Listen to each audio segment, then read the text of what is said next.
Today, we're going to be reacting to Majorkill's the most heinous atrocity committed by each faction. Please go support his channel, and the original video will be in the description. Thank you. Welcome to A Christian Reacts. So I do things a little bit differently on this channel. I do react, but I also do biblical commentary that's pertaining to the Warhammer 40k lore on the screen, or at least close to it. And then I also do a Warhammer 40k lore in the Bible series in short format. You can check those out on the shorts or on my watch page in the shorts section. And also check out W Energy Drinks. Use my discount code HisWord247. Each time I use that, I do get a commissions on that, so let me get that out there as well. And then check out their W Shakers. Those are made in the USA, so if you want to support businesses in the USA, that's a good way of doing that. But anyways, let's go in and get started. Put this out all the way at the beginning. Make sure everything's good. We're good. Go. G'day guys and gal. G'day. Although the saying, there are no good guys in Warhammer 40k, is really stupid and has been debunked many times. I've always been told that there is no good guys. And I've said that myself. But I guess it is kind of subjective, but anyways, he knows more than I do.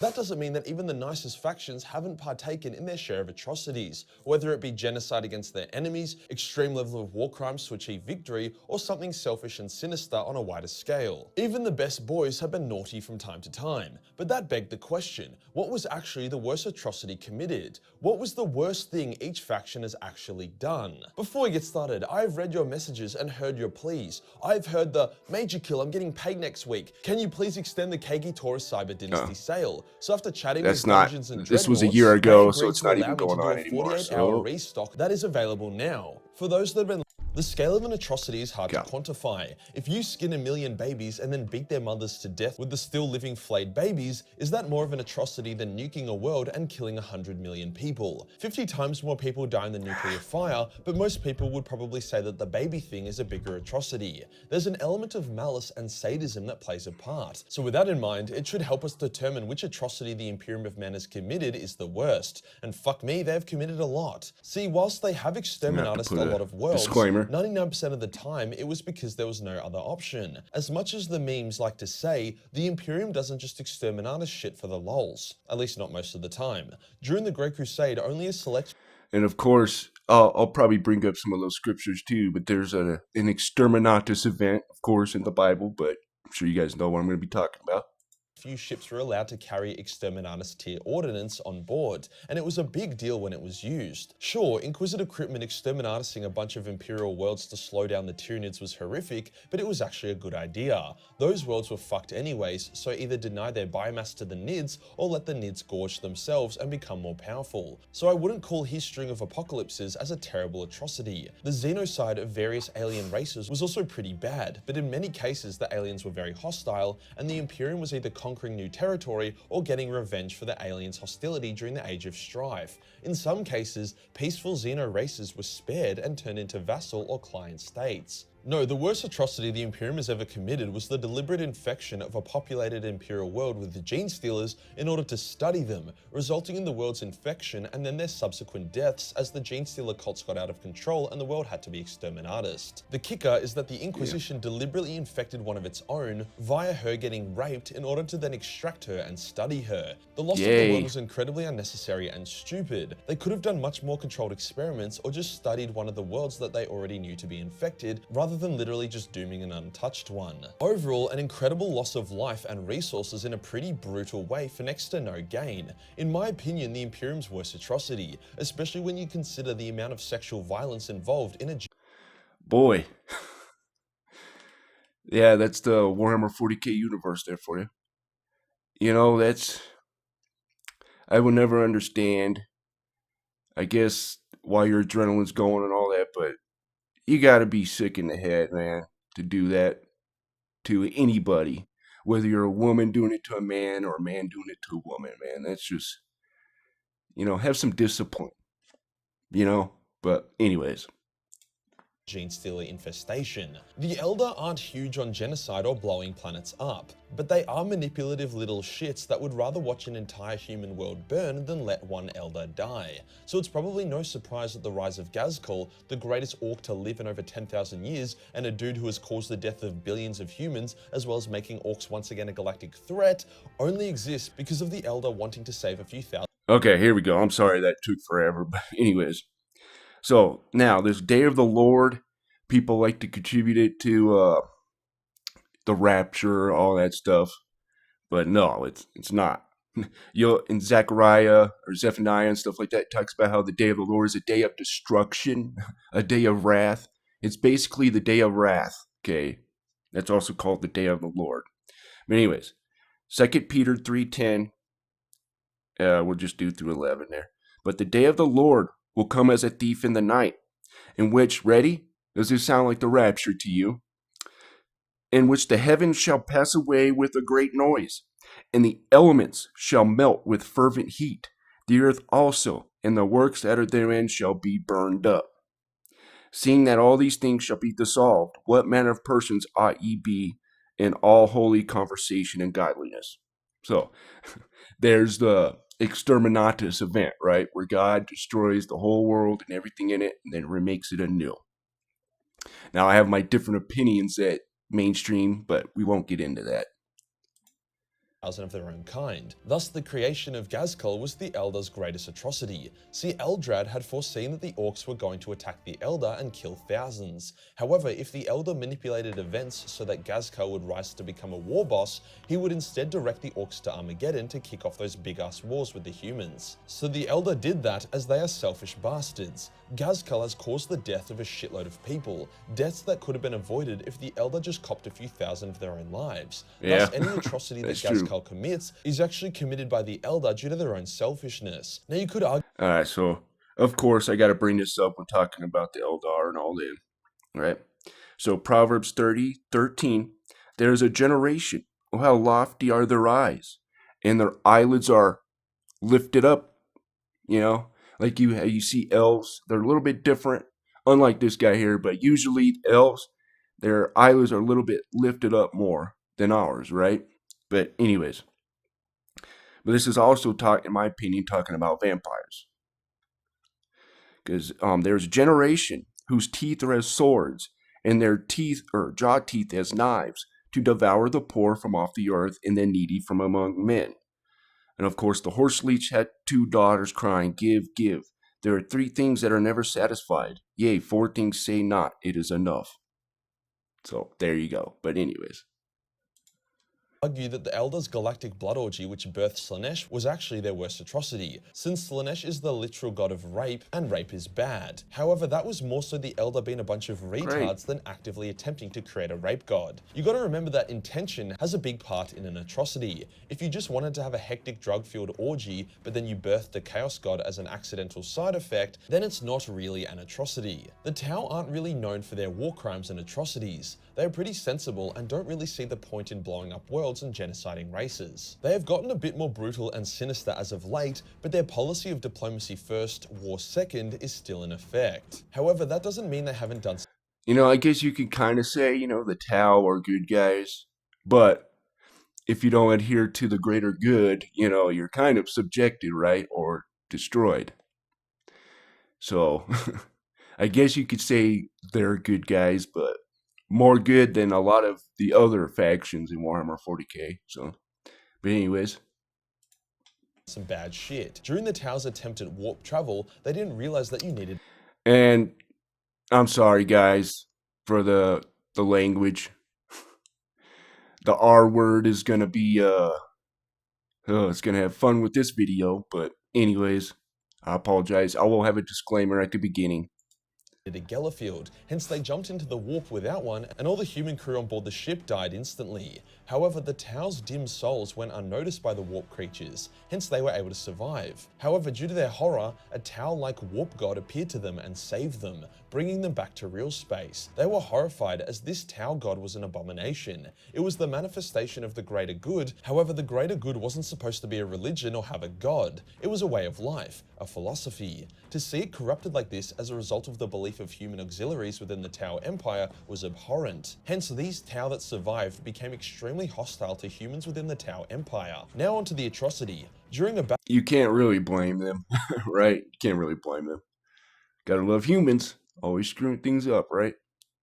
Anyways, battle, as actually, you know what? I'll bring this up too. So, you get a lot of if God was a good God, then why do you say take out all the men, women, and children and stuff like that, right? Which is a valid question. But this is why, in the conquest of Israel, right? This is what they were going up against. Let me see if I can find it. Right here. So this is them, the 12 spies going into the land, right? And this is what they saw, or explaining what they saw. So Numbers 13:33. And there we saw the giants, right? Genesis 6, right? So angels came down, mated with women, and created giants, right? Okay. So and there we saw the giants, the sons of the Anak, the Anakim, which come of the giants. And we were in our own sight as grasshoppers, and so we were in their sight. So you'll see that God says, take this out, take all these people out, take them all out, leave nothing behind, right? Nothing, scorched earth. But then there's some where he says, go ahead and take the spoils of war, take the food, whatever, blah, blah, blah, blah, blah, right? That seems a little weird, doesn't it? Well, it's because some of these tribes that God was doing scorched earth on were these Nephilim hybrid tribes, right? They weren't fully human.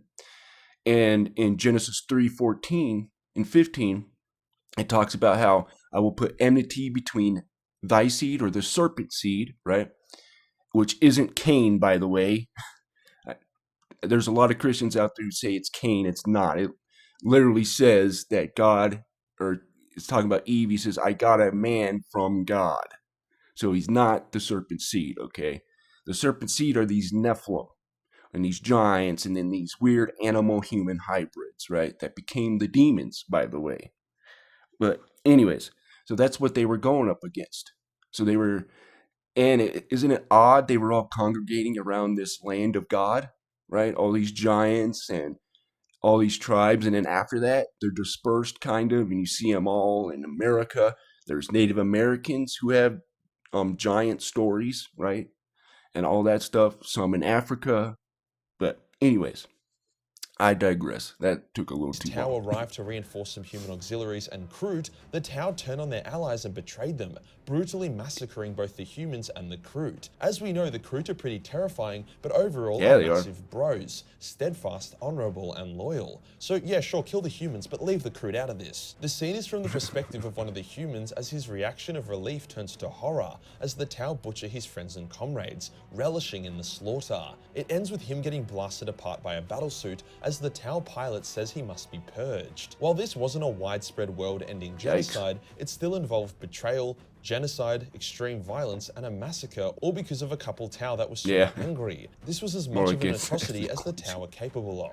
Everything the Dark Eldar do is an atrocity, so it's pretty difficult to choose what is the worst. They don't really have the firepower or desire to blow up worlds or genocide people, so their atrocities are pretty small scale. However, the pain they do inflict is immense. I would have to say that their first meeting with the Tau And in Komara and all that, right?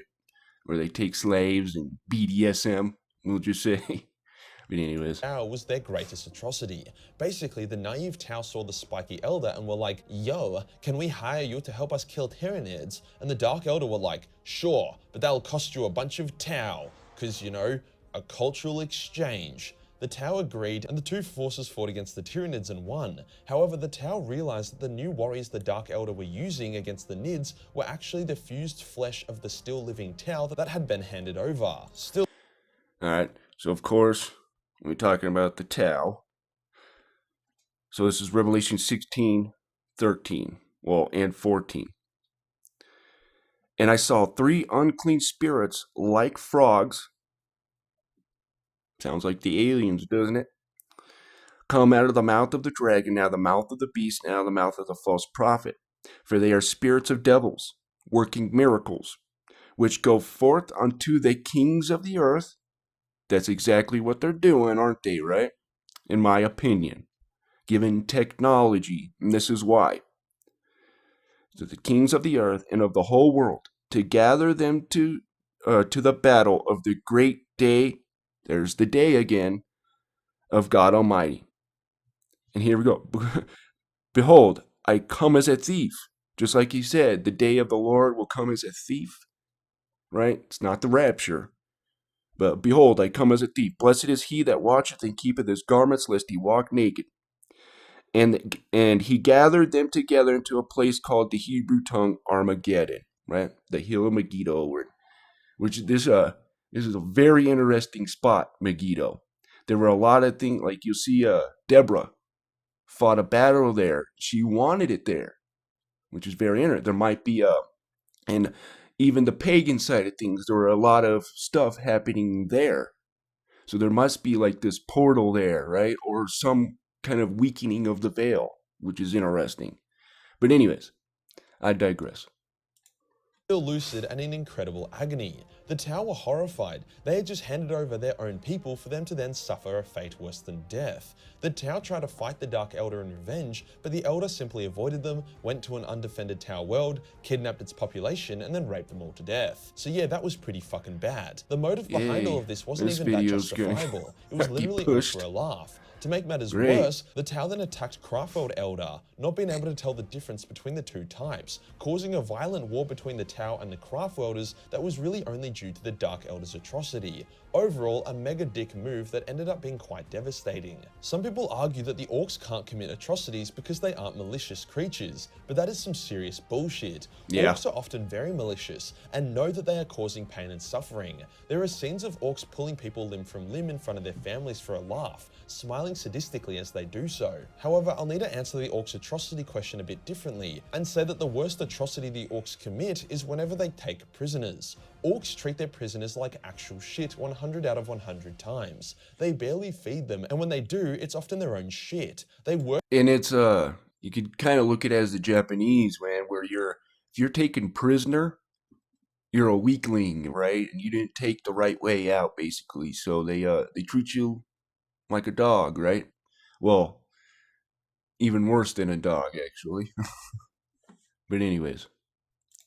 Work them to death or just randomly beat them to death for fun. It's pretty horrific. Imagine you were taken prisoner by the orcs and they force you to make ammunition for them. Not only are the work conditions horrific and dangerous, with shit randomly blowing up all the time, but you barely get any food, water, or rest. If you give up or refuse, they don't just shoot you and walk off. They would torture you for hours to make an example of you, ripping off your limbs one by one, cutting you with rusty knives, eating you. Orcs are fucking terrifying and are just as capable to commit atrocities, if not more so than the other factions. Especially since they seem to lack all sense of empathy or compassion. I don't even know where to begin with Chaos. They commit atrocities like I commit self-molestation every fucking day. However, the thing...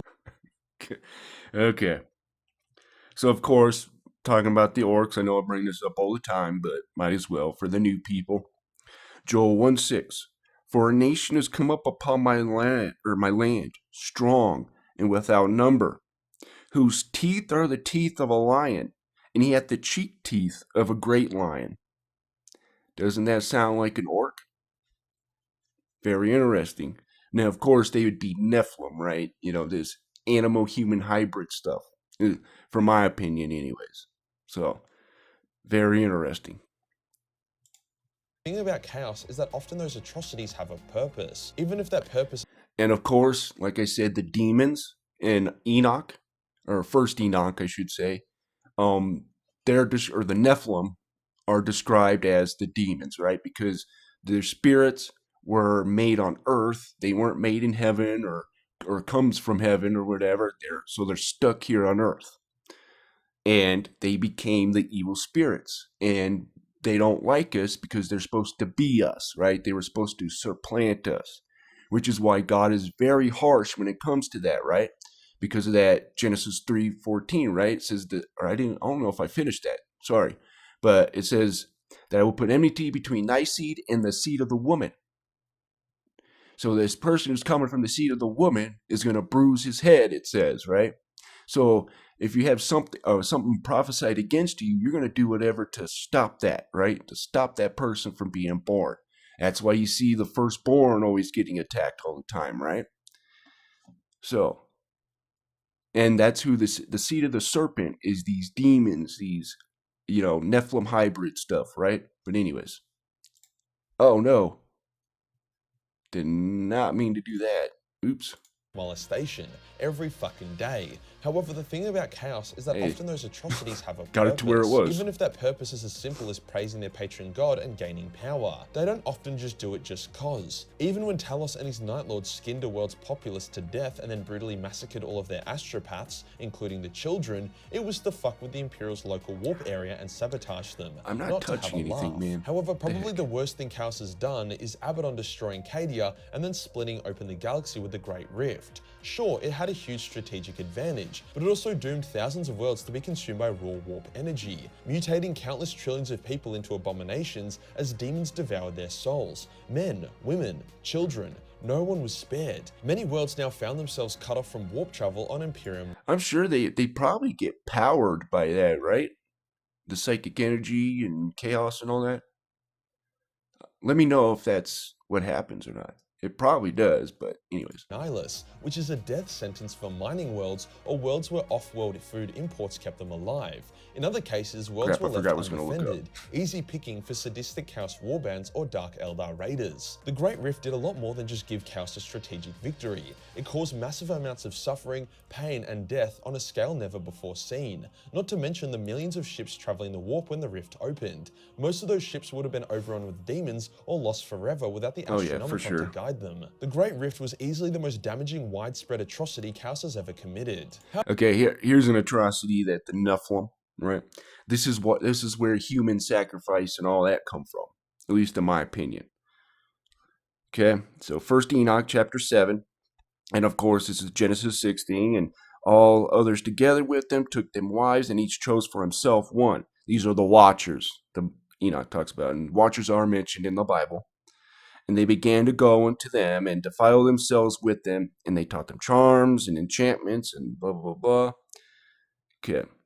And they bore great giants whose height was 3,000 ells, very tall, who consumed all the acquisitions of men. And when men could no longer sustain them, right? So the men are being enslaved here. Okay. This is enslavement. But not only that, they're being eaten. Okay. So when men could no longer sustain them, the giants turned against them and devoured mankind. And they began to sin against the birds, the beasts, and the reptiles and fish, and to devour one another's flesh and drink the blood. Then the earth laid accusation against the lawless ones. So, interesting. How about the Necrons? They have done some bad shit, but nothing they have done in the current setting, whether that be harvesting entire world's populations or unleashing flayed ones upon their foes, holds a candle to the atrocity that is the war in heaven. 60 million years ago, the Necrons fought against and genocided many, many races. And I would consider the Necrons what are called the Raphaim in the Bible. And Rapha means to invigorate, to heal, basically reanimate. They are the dead, right? And then I'll bring that stuff up real quick.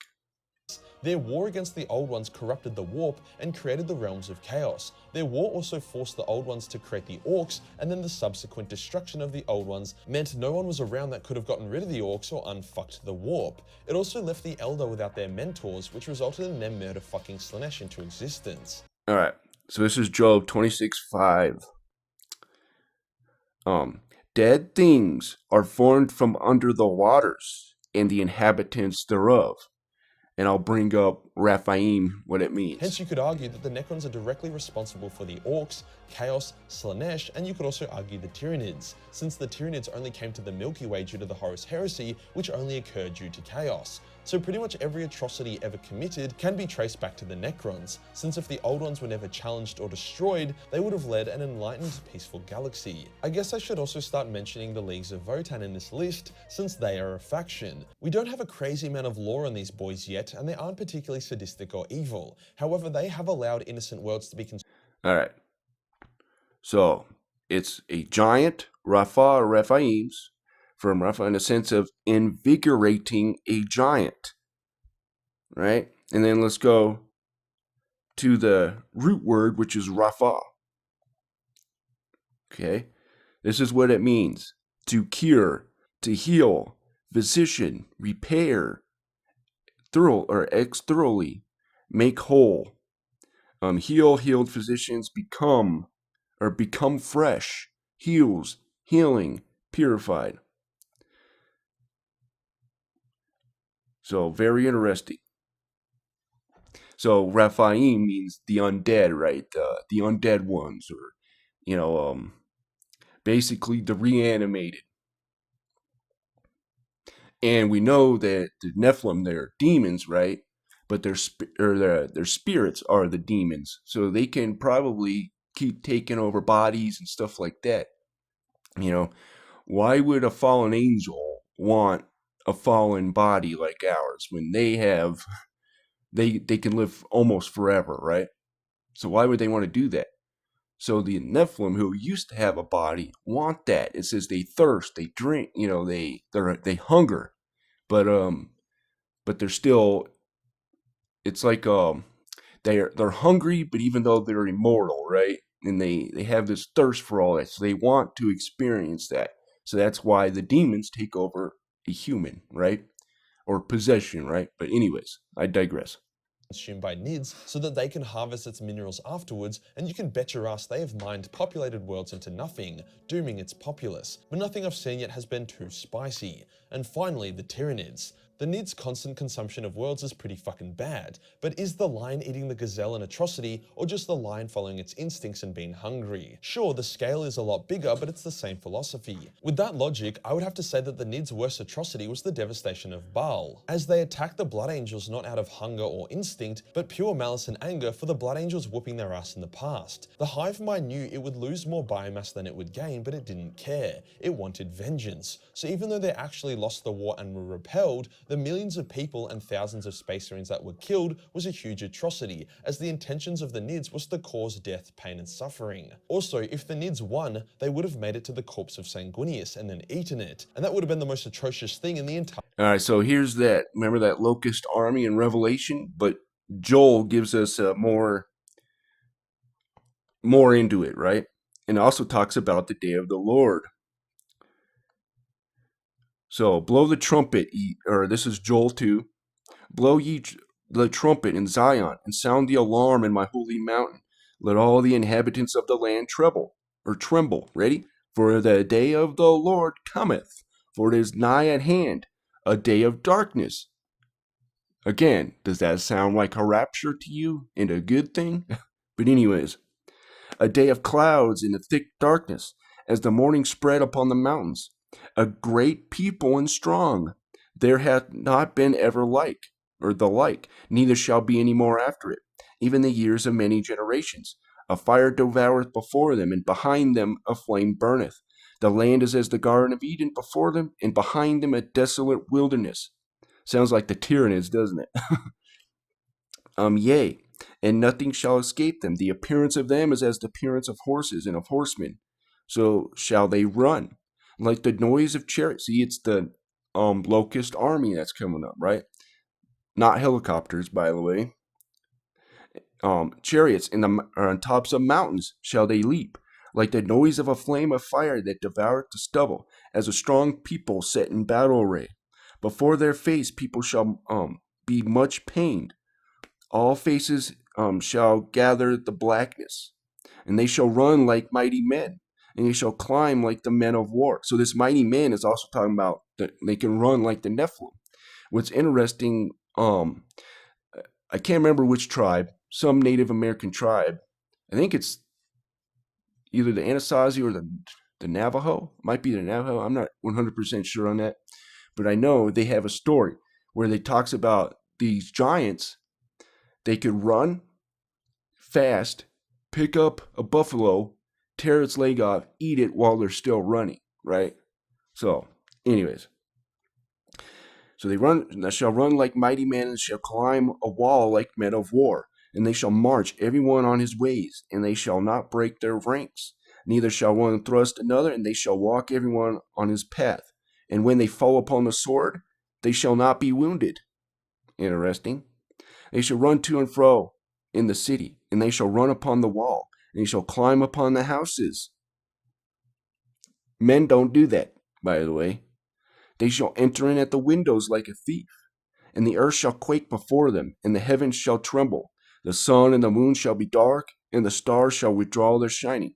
Exactly what it says in Revelation, doesn't it? Okay. So there we go. Sorry that took longer than I thought. If you enjoyed the video and you want to support the channel, then pick up the Cyber Dynasty models. Only around for another 48 hours and then gone for good. Hit the subscribe button and hit the real subscribe button for more atrocious content. Join the Discord for more memes and yeah, guys, you're going to have to do that more often with your favorite YouTubers now. That's just the way YouTube's going. Even if you hit it, whatever, you're going to have to be more proactive. It's just the way things are going. But anyways. See you on the next one. Peace. All right, peace. All right, so I just want to thank you guys for watching the video and watch it all the way through.